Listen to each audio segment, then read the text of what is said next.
Jy is nou met 'n spoed hier oor die wenstreep. Hoe voel dit?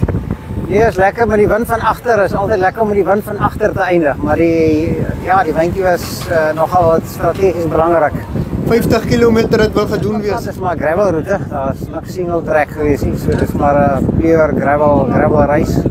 Lourdes het baie potensiaal vir single track, maar ek weet dis die eerste keer dat die reis gehou word. So as ons volgende keer die single track routes kan inbou, sal dit baie interessant raak. Ek is deel van die Rockerrad, maar ek woon in Aus, klein as Vista, en almal wat in Namibië is, weet dis van die beste trails in die land, baie tegniese routes en so aan. Ja.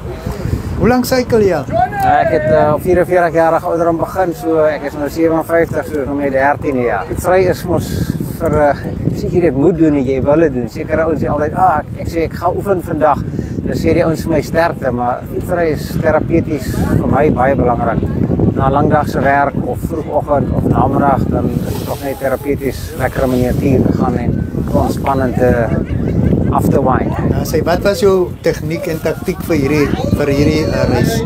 Nee, wat ek het net gekyk, ek weet ek moet daar's een van die ouetjies van Windhoek, ek dink is wat is sy naam, Mackenzie. Ja, jy moet maar wegkom van iemand, want hy sit in jou slip en alweer jy kan wegkom teen 'n ouer, as jy 'n bult kry, jy ry so op die kant, dat hy nie in jou windkanner in is. Jy vat 'n bult en jy verhoed dit hy nie in jou slip sit en dan val die man maar af. Wat sal jy sê vir die organiseerders van hierdie reis? Ek weet, dis die eerste keer dat dit gedoen is. Ek dink een of twee plekke op die draaie strategiese punte moes daar merke gewees het. Ek dink van die ouens het die trek daar gemis en dit net reguit Beerspunt toe gery in plaas van Groseboeg. En ja, dis 'n bietjie demoraliserend as jy nie weet waar jy moet ry nie. So ja, ek weet dis die eerste keer.